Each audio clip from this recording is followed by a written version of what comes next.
Hey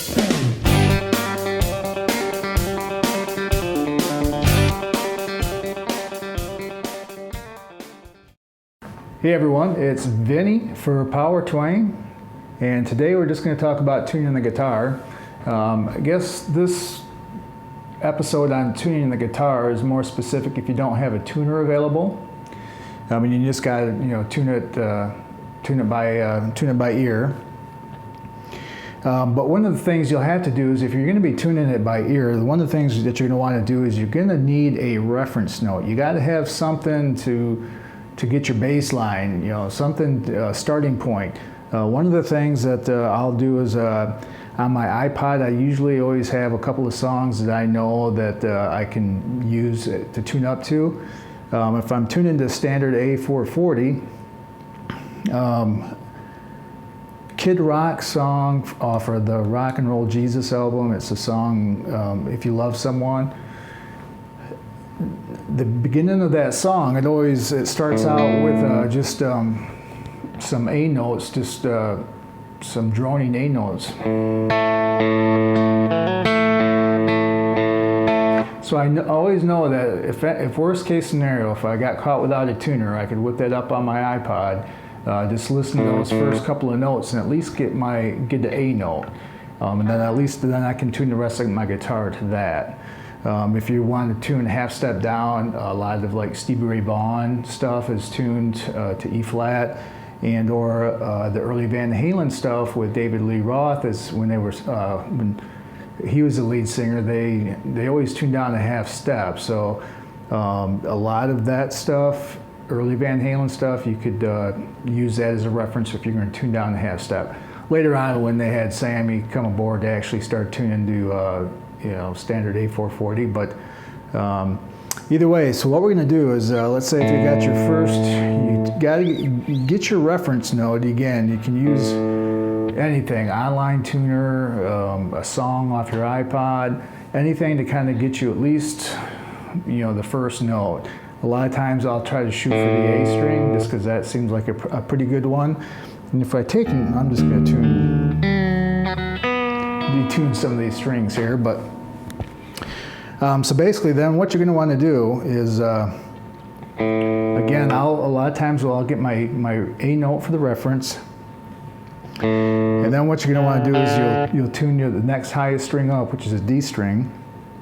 So what you'll do is you'll go to the A string, 5th fret, and that's a D note. So once you have your A string in tune, just go and you hit the 5th fret on the A string, which is the 5th string, and then hit the 4th string of the D string, and you can kind of hear how that's got that wavering sound. And you just kind of tune up to it until the two sounds match. If they don't match, you can kind of tell because it's got that wavery sound in there. And the farther out of tune it is, the bigger the wave is.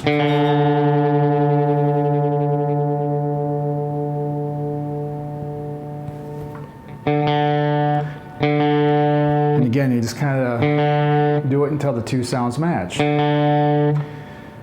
And then you're going to want to do the same thing for the next string, which is the G string, but so you'll take your D string, which is a 4th string, go to the 5th fret, press that down, and that's a G note. So you'll do the same thing. And actually, one thing I'll point out is, even if your G, any note is higher, instead of just tuning down to it,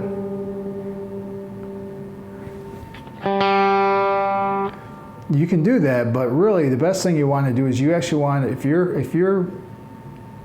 the note is higher, you always want to go down lower and then bring it back up to pitch, because what that does is it keeps pressure on the tuning pegs up here. If you just tune it down to pitch, it doesn't keep the same type of pressure on these on these tuning pegs. So I always say if you're higher,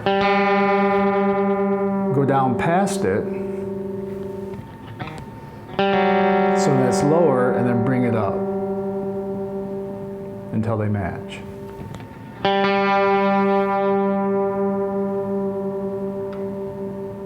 You might have to do that a few times. So now, when we move to the next one, this one is slightly different. This is the one oddball, the B string. Your reference note here. So if you're using your G string, you're going to press at the 4th fret. That's the B note. So then again, you'll just tune up to it until the two sounds match. So now to go back to tune your high E string, you'll go back to using the 5th fret on the B string, or the 2nd string. That's the E note, to get your reference, and then tune up to it.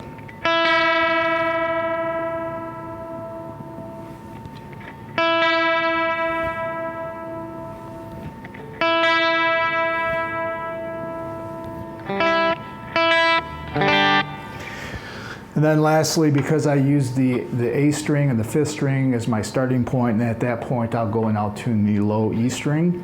And to do that, the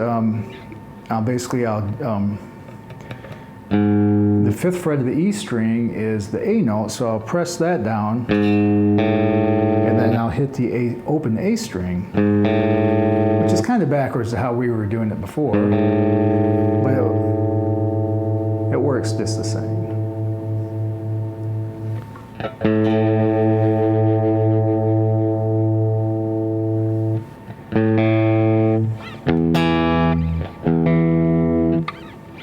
And that's basically it. That's how you can tune your guitar without using a tuner. I mean, I always recommend using a tuner if one is available, but a lot of times, you know, if you're just sitting around the campfire, you just might not have that available to you, and it's always good just to know how to tune a guitar without it that way, because it's good for training your ear to be able to hear those pitches and hear that wavering sound, and be able to hear when they're actually the same. So it's actually a good skill to have. So as much as I do recommend a tuner, it's always good to be able to know how to do it without. So anyway, hope you got something out of this lesson, and thanks again, and we'll see you next time.